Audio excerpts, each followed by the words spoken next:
낭만서점 고민상담소 시작합니다. 네, 오늘의 고민은요, 사락사랑님께서 남겨주셨는데요. 소개를 해드릴게요. 제 지인은 오래전에 이혼하고 아내에게 친권과 양육권을 다 주었습니다. 그리고 돈을 벌러 폴란드에 갔고요. 이번 코로나 사태 때문에 들어오니 그때서야 가족이 전해주는 말이 있었대요. 아들이 죽었다고. 태권도 사단인 친모가요, 오랫동안 학대를 했다고 해요. 그래서 10살인 아들이 견디지 못하고 세상을 떠났고요. 이를 그 친모의 동거남이 이제 경찰에 신고를 했다고 해요. 예. 그리고 둘째인 9살 딸이 있는데 보호기관에 있대요. 근데 옷으로 다 가릴 수 없을 만큼 전신에 또 화상이 남았다고 하거든요. 친모가 이제 후라이팬으로 아이사를 이제 지졌다고 합니다.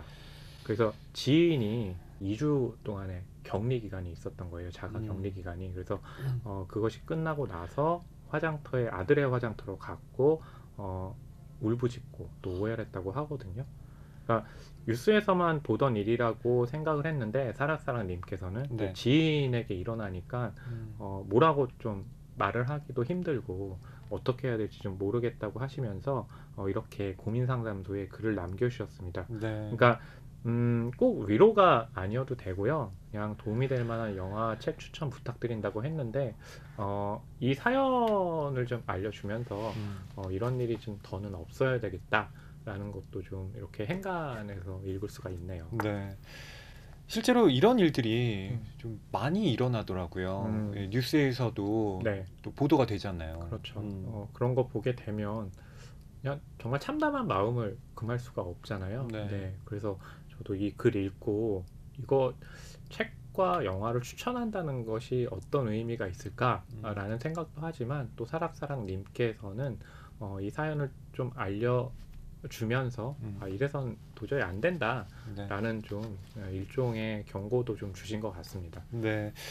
도움이 될 만한 영화, 책 추천 부탁드린다고 하셨는데 네. 허나운 평론가님은 어떤 영화 준비하셨나요? 저는 난니 모레티 감독의 아들의 방 준비를 했거든요. 아들의 방. 네, 아들의 방이라는 그 작품은요, 네 가족이에요. 엄마, 아빠, 그리고 10대 아들과 딸이 있는데 아빠가 이제 아들하고 좀 잘 지내지 못해서 약속을 잡았어요. 오늘은 일을 안 하고 너와 함께 시간을 많이 보내겠다라고 했는데 갑자기 이제 이 아빠가 정신 상담이거든요. 네. 어떤 환자에게 연락이 왔던 거죠. 그래서 아들과의 약속을 취소하고 그 자신을 찾아오는 사람을 만나러 갔거든요. 근데 그 사이에 아들이요, 스킨스쿠버를 하다가 익사하는 사고가 났습니다.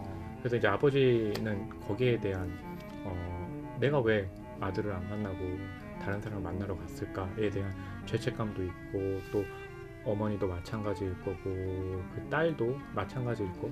그러니까 이 영화는 뭐냐면 그 과정을 통해서 이 사람들이 이를 극복하고 새로운 희망을 가졌다 이 얘기가 아니라 서로에게 계속해서 아빠는 엄마에게 왜 내가 그 약속을 안 지켰을까, 또 엄마는 아버지에게 또 거기 그 스킨스쿠버 장비에 문제는 있진 않았을까라는 식으로 계속해서 얘기를 하고 불만을 터뜨리면서 울음을 막 울기도 해요. 네. 그래서 보면서 어떤 생각이 들었냐면 이 사람들에게 아들을 잃었다는 것, 남동생을 잃었다는 건 평생을 안고 갈 그런 부재의 상황이겠죠. 네. 극복은 안 되겠죠. 하지만 이렇게 주변에 누군가가 있고 그 누군가에게 계속해서 자신의 마음속에 있는 말을 계속해서 얘기를 한다는 것, 그것은 어떻게 보면 그 상황을 받아들이고 또 살아갈 수 있는 또 힘이 되는 것이 아닐까라고 네. 생각을 하거든요. 그래서 사락사랑님께서도 지인의 얘기라고 하셨잖아요.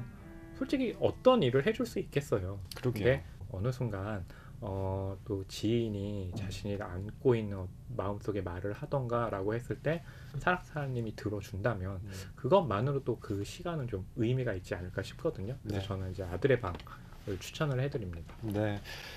상실이라고 해서 모두 다 같은 무게로 나에게 다가오는 것은 아니잖아요. 그렇죠. 그 상실이 어떤 과정을 통해서 일어났는가.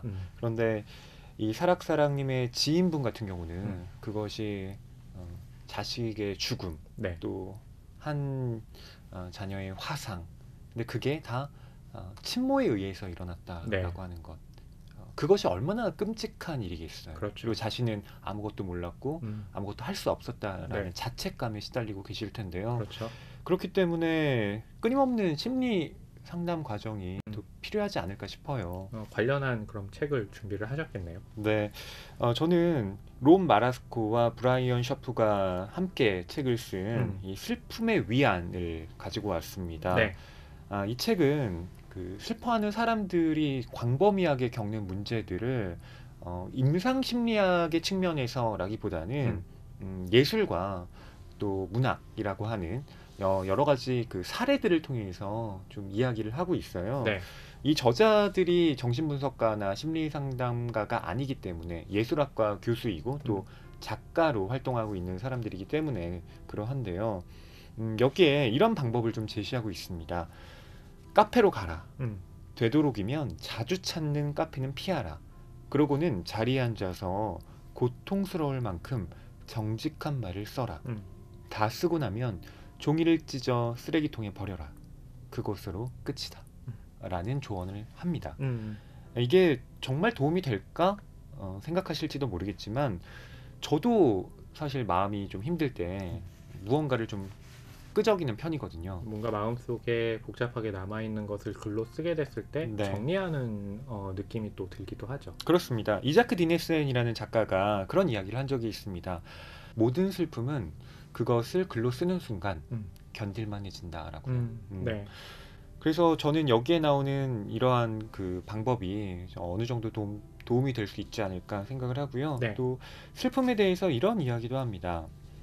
슬픔 덕분에 누릴 수 있는 심리적 특전이 있다라고 얘기를 해주는데 슬픔이 애매모호함을 이해하게 해주고 또 삶의 진실이 절대 하나가 아니라 둘, 보통은 그 이상임을 일깨운다라고 말을 해요. 네네. 중요한 사람을 잃고 나면 삶은 절대 다시는 명백해지지 않는다.